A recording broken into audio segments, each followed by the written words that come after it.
जंगल का राजा सिम्बा शेर बहुत ही अच्छा था और उसके दो बेटे थे। बड़े बेटे का नाम गब्बर शेर और छोटे बेटे का नाम गबरू था। सिम्बा शेर के दोनों ही बेटे गबरू जवान थे।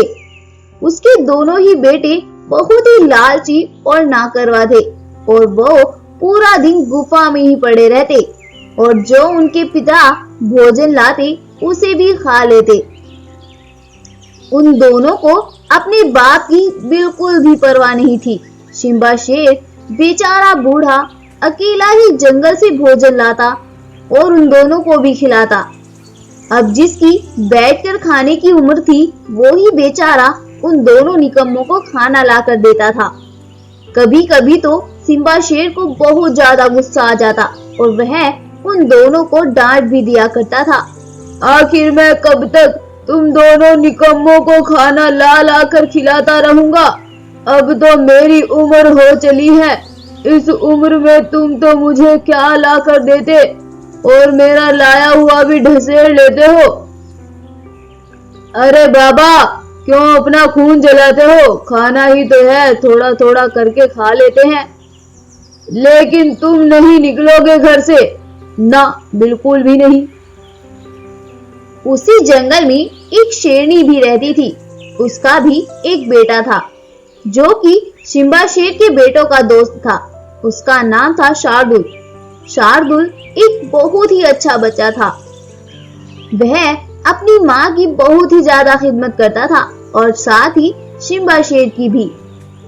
वह हमेशा ही गब्बर शेर और गबरू को समझाता रहता कि वो अपने बाबा की हमेशा इज्जत किया करें। अरे भाई, तुम दोनों अपने बाबा के साथ ऐसा क्यों करते हो?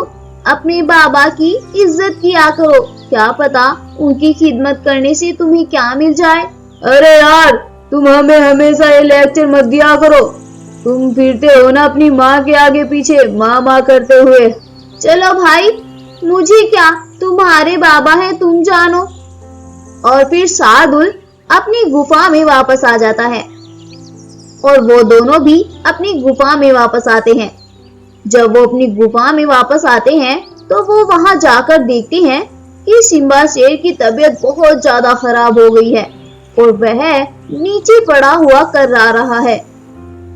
जब सिम्बा शेर अपने बेटों को आते देखता है तो उसे एक उम्मीद जाग जाती है कि वो अब बच जाएगा।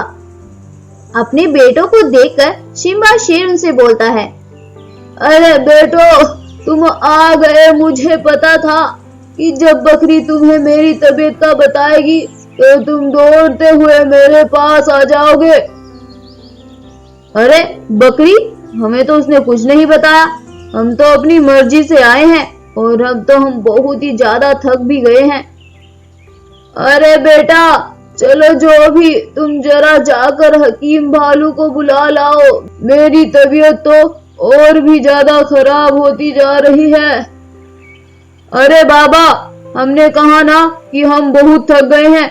अब तो हमारे में चलने की भी हिम्मत नहीं बची है। हमसे ना जाया जाता अब कहीं।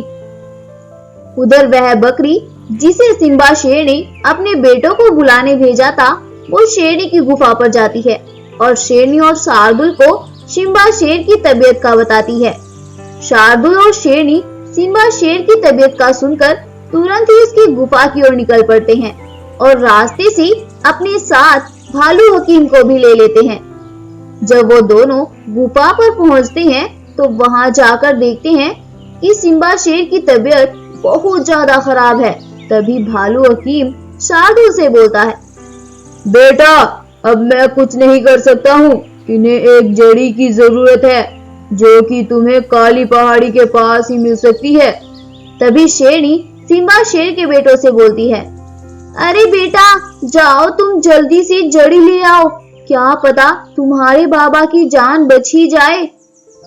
अरे हम कहीं नहीं जा रहे, हम तो अभी बहुत थके हुए हैं। तभी शार्दुल बोलता है, अरे भालू अंकल, आप मुझे बताएं वो जड़ी कहाँ मिलेगी, मैं जाकर लाता हूँ। तब भालू बोलता है, बेटा, वो जड़ी काली पहाड़ी के पीछे 2 पुल घर हैं। जिसमें से एक सोने का बना है और दूसरा पैसों का बना है। बस बेटा, मुझे इतना ही पता है, लेकिन मुझे ये नहीं मालूम कि वो जड़ी आखिर मिलती कहाँ से है। तुम्हें वहां जाकर उस जड़ी को ढूंढना होगा। आगे तुम्हारी अच्छाई ही तुम्हें उस जड़ी तक ले जा सकती है। सोने के घर का सुनकर शेर के दोनों बेटों के मन में भी लालच आ जाता है और वो शार्दुल से बोलते हैं, अरे दोस्त, चलो हम भी तुम्हारे साथ चलते हैं। तुम्हारा वहां अकेले जाना बिल्कुल भी ठीक नहीं है। और वो तीनों पहाड़ी की ओर चल देते हैं। काली पहाड़ी पर पहुंचकर वो देखते हैं कि वहां पर तो दो पुल घर हैं। एक पैसों का बना है और दूसरा सोने का बना है। जो पुल घर पैसों का बना है उस पर एक बूढ़ा शेर खड़ा हुआ है और जो सोने का बना है एक विशाल सोने का शेर खड़ा हुआ है।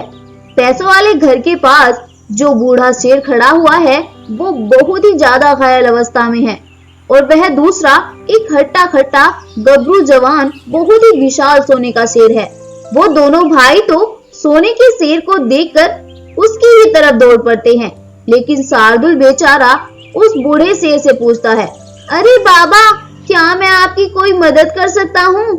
बूढ़ा शेर बोलता है, हाँ बेटा, मैं इसी वजह से सुबह से यहाँ खड़ा हूँ कि कोई आए और मुझे ऊपर तक चढ़ाए, लेकिन अब तक कोई आया ही नहीं था। बेटा, क्या तुम मेरी मदद करोगे और मुझे ऊपर घर में ले जाओगे? हाँ हाँ बाबा, क्यों नहीं। मैं आया तो वैसे दूसरे काम से था, लेकिन मैं फिर वो काम कर लूंगा। और फिर शार्दुल उस बूढ़े शेर को उस घर के अंदर लेकर जाता है और अंदर जाते ही देखता है कि वह शेर एक सोने के शेर में बदल गया है और उसके पास तो बहुत सा सोना भी है। उधर वह सोने का शेर उनको अंदर ले जाकर एक ज़ॉम्बी शेर में बदल जाता है और बड़ा ही खूंखार बन जाता है और उन दोनों को एक पिंजरे में कैद कर लेता है।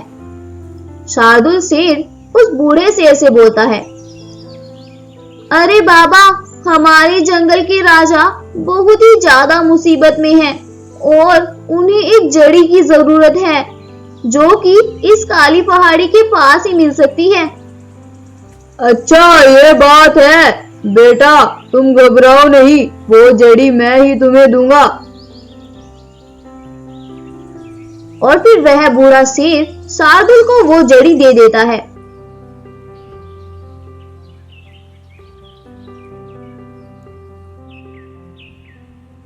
और शार्दुल उस जड़ी को लेकर दौड़ता हुआ सिम्बा शेर की गुफा पर वापस आता है और सिम्बा शेर को वो जड़ी खिला देता है।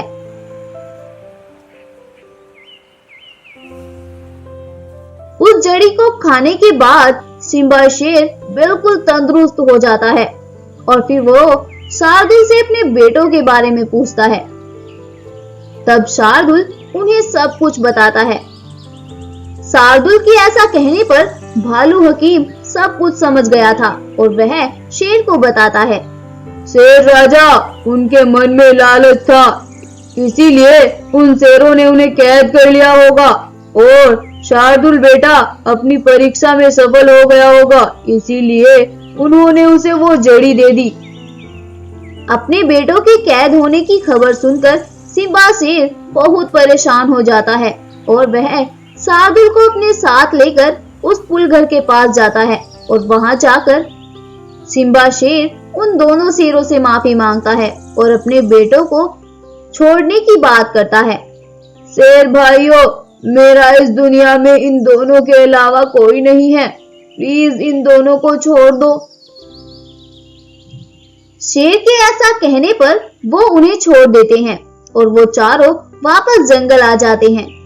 गुफा में आने के बाद शेर के दोनों बेटे अपने बाबा से माफी मांगते हैं और शेर भी उन्हें माफ कर देता है और अब से वो सब मिलकर खुशी खुशी जंगल में रहने लगते हैं और वो दोनों भाई भी अपने बाबा की खूब खिदमत करते हैं।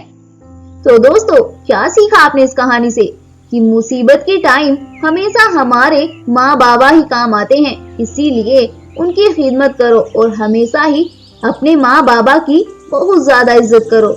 हमारी आज की स्टोरी अच्छी लगी है तो वीडियो को लाइक करें, शेयर करें और साथ ही चैनल को सब्सक्राइब करना बिल्कुल ना भूलें। जल्दी मिलते हैं एक और नई वीडियो के साथ, तब तक के लिए good bye and take care. Thank you.